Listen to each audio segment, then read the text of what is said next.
도화가 건넨 술기운 탓일까? 송하경의 심장은 지금껏 느껴보지 못한 속도로 쿵쾅거리고 있었다. 우리 오늘 밤새 놀아보지 않을래? 도화의 장난기 가득한 목소리에 하경은 애써 차가운 표정을 유지했지만 이미 눈빛은 미세하게 흔들리고 있었다. 이 남자가 던진 동거라는 최후의 승부수는 그녀의 다친 마음에 작은 틈을 만들었고 그 틈으로 설렘이라는 위험한 감정이 스며들었다. 테이블 위에는 동거 계약서 대신 두 사람이 마주한 술잔만이 놓여 있었다.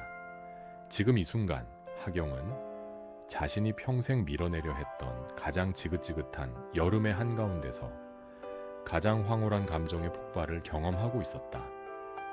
그녀는 과연 이 폭발을 막을 수 있을까? 아니, 막고 싶기는 한 걸까? 밤이 깊어갈수록 두 사람의 티키타카는 점점 더 달콤해지고 있었다. 도화가 제안한 비디오 게임은 승부욕 강한 하경을 자극했다.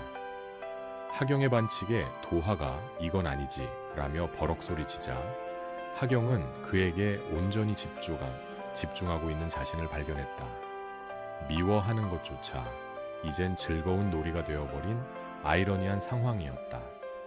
팽팽한 긴장 속 하경은 결국 술을 한 모금 마신 뒤 고통스러운 듯 눈을 감았다. 그리고 억눌렀던 모든 감정을 토해내듯 작은 목소리로 속삭였다. 여전히 미워. 근데 좋아.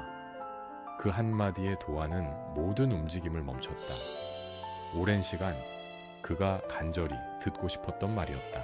도화의 눈빛은 기쁨보다는 오히려 안도감으로 가득했다. 마치 오랜 시간 걷던 어둠 속에서 마침내 빛을 발견한 사람 같았다. 드디어 인정했구나. 도화는 미소 지으며 하경에게 다가갔다. 하경은 복잡한 감정의 소용돌이 속에서 시선을 피하지 않았다. 그녀는 문득 어릴 적 놀이공원에서 했던 고백을 떠올렸다. 백도에게 건넸던 가장 순수하고 뜨거운 진심. 백도하, 좋아해. 그 고백과 함께 도화에게 받았던 오래된 토끼 인형을 품에 안았다. 마치 잃어버렸던 과거의 자신을 되찾은 듯한 해방감이었다. 인형을 안고 있던 하경의 손이 무언가를 향해 움직였다. 그녀의 심장은 미친 듯 뛰었고 결국 용기를 내어 도에게 말했다. 내 손 잡아보려고. 그녀가 먼저 다가와 도화의 손을 살포시 감쌌다. 도화는 숨을 멈추고 그녀를 바라봤다. 이것이 그가 그토록 원했던 진짜 시작이라는 것을 깨달았다. 헤비움과 애증으로 가득했던 관계가 한순간의 순수한 애정으로 정화되는 느낌. 두 사람은 나란히 앉아 서로의 온기를 느끼며 밤을 지새웠다. 하경은 평생 도망치려 했던 여름 속에서 가장 따뜻하고 안전한 잠을 청했다. 밤새 그들은 아무 말도 하지 않았지만 가장 많은 대화를 나누고 있었다. 이토록 간절하고 뜨거운 밤이 지나자 다음 날 아침은 예상대로 서먹함과 설렘 그 자체였다. 서로의 눈을 마주하는 것조차 어색했지만 그 속에는 감출 수 없는 미소가 담겨 있었다. 밥은 괜찮으면 같이. 도화가 용기를 내어 전화하여 식사를 제안했다. 하지만 하경은 잠시 망설인 뒤 전화를 받았다. 나 동해야. 그녀의 목소리에는 전날 밤의 뜨거운 감정을 재정비하고 싶다는 의지가 담겨 있었다. 도화와의 관계를 어디까지 허락할지, 어떻게 픽스할지 고민하는 시간. 그녀는 지금 땅콩집이라는 트라우마의 공간이 아닌 새로운 곳에서 이 관계를 시험해 보려 하고 있었다. 하경은 수혁과 함께 파탄면을 벗어난 동해로 향했다. 그곳은 그녀에게 여름의 트라우마가 닿지 않는 새로운 시작의 공간이었다. 그녀의 눈에는 수혁이 도화와 정반대의 가치로 느껴졌다. 성숙하고 안정적이며 늘 원칙을 지키는 남자. 어떻게 오긴 왔네요. 우리가 동해에. 수혁의 다정한 목소리에 하경은 복잡했던 머릿속이 조금은 정리되는 느낌을 받았다. 하지만 도화는 그녀를 놓아줄 생각이 없었다. 전화 너머로 들리는 하경의 동해라는 말에 도화의 얼굴은 질투심으로 물들었다. 동해에서 돌아와 진행된 회의. 하경은 건축 모형을 보며 단호하게 말했다. 이걸로 픽스 하시죠. 도화의 직업에서 따온 픽스라는 말은 단순히 건축을 넘어 자신의 감정 상태를 대변하는 듯 했다. 더 이상 흔들리지 않겠다는 선언. 어쩌면 도화와의 관계를 이대로 고정하고 싶다는 숨겨진 바람이었을지도 모른다. 그녀의 마음은 아직 도화와 수역 사이에서 불안하게 요동치지만 적어도 지금 그녀는 이 지긋지긋한 흔들림을 끝내고 싶었다.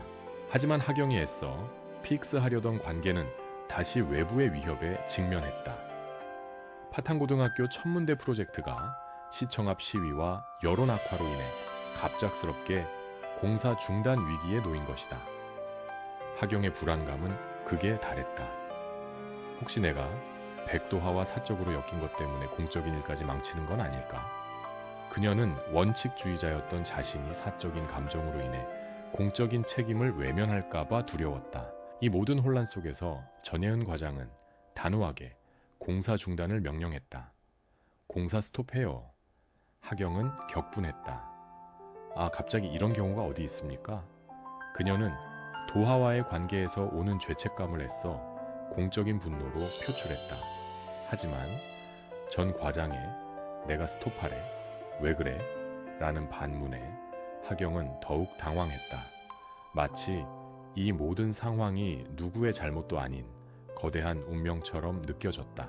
공사 중단이라는 현실적인 위기는 두 사람을 피할 수 없는 곳으로 이끌었다. 검은 상복을 입은 도하와 하경은 수목장을 방문했다. 아마도 그들의 관계를 뒤흔든 백도영의 묘이거나 하경 어머니의 흔적일 것이다. 무거운 분위기 속에서 도하가 손을 잡으려 하자 하경은 조심스럽게 피했다. 그녀는 두려움에 떨며 말했다. 어쩌면 우리 계속 같이 붙어 있음. 보고 싶지 않았던 걸 많이 보게 되겠지? 그녀가 보고 싶지 않은 것은 분명 백도영과 관련된 숨겨진 진실일 터였다. 하경이 손을 피한 이유는 단지 두려움 때문만은 아니었다. 도하와의 사랑이 깊어질수록 그들의 관계를 파탄낸 백도영의 비극적인 서사가 더 선명하게 다가왔기 때문이다. 도하는 하경의 거절에 절망했지만 그녀의 눈빛에서 자신을 향한 미움이 아닌 더 깊은 슬픔을 읽어냈다. 수목장에서 돌아온 그날 밤, 도하는 악몽에 시달렸다. 꿈속에는 닫힌 지하실의 문과 물에 잠겨가는 하경, 그리고 형의 명찰이 어른거렸다. 과거의 고통스러운 진실이 그의 무의식을 끈질기게 괴롭히고 있었다. 도하의 악몽은 그가 이 땅콩집에서 여름 손님으로만 머물 수밖에 없었던 근본적인 이유를 암시했다. 그는 하경에게 자신의 과거를 온전히 보여주는 것이 곧 그녀를 잃는 일이라고 생각했다. 하지만 하경이 보여준 여전히 미워, 근데 좋아 라는 고백은 도에게 새로운 용기를 주었다. 그녀의 마음이 진심이라면 가장 어두운 진실까지도 함께 마주할 수 있을 거라는 희망.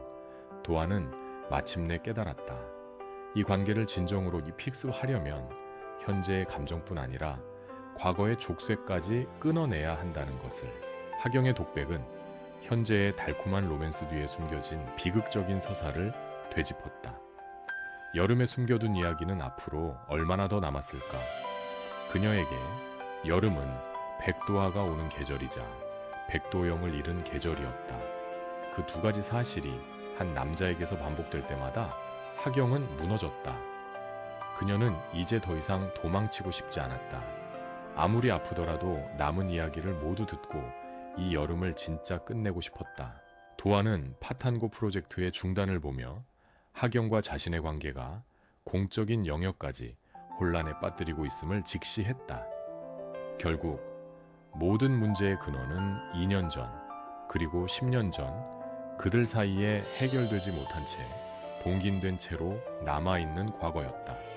그 진실을 봉인한 곳은 땅콩집 지하실에 있는 상자 속이 아닌 바로 도하가 떠나왔던 미국에 있을 터였다. 도하는 건축가로서 자신이 설계한 천문대 프로젝트를 중단하고 가장 중요한 관계를 완공하기 위해 최후의 결정을 내린다. 어느 여름날 도화와 하경은 마당 평상에서 두 손을 꼭 잡고 단잠을 즐겼다. 세상 가장 평화롭고 안전한 풍경, 그 풍경을 마지막으로 남기려는 듯 도화는 하경을 물끄러미 바라봤다. 자신의 부재가 하경에게 또 다른 트라우마가 될 것을 알기에 쉽게 말을 꺼낼 수 없었다. 하지만 지금이 아니면 영원히 과거의 그림자에서 벗어날 수 없을 것 같았다. 도화는 망설이는 하경을 붙잡고 자신의 결정을 단호하게 말했다. 가장 절박하고 슬픈 목소리로 나 미국에 좀 다녀와야 될 것 같아.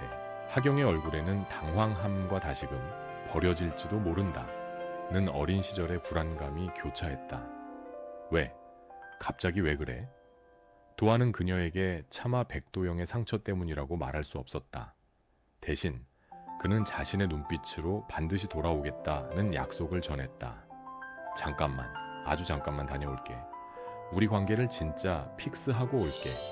미국은 두 사람의 부모가 이혼하고 쌍둥이 형제가 분리된 근원지였다. 그곳에는 그들 모두가 외면했던 비밀의 조각들이 숨겨져 있을 것이다. 도화의 미국행 선언은 하경과의 관계에 다시 여름 손님이라는 타이틀을 더 씌우는 것 같았다.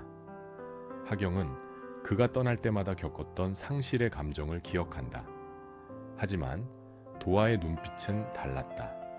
이번에는 단순히 도망치는 것이 아니라 과거를 해결하고 하경에게 영원히 머물 자격을 얻으려는 전략적 후퇴였다.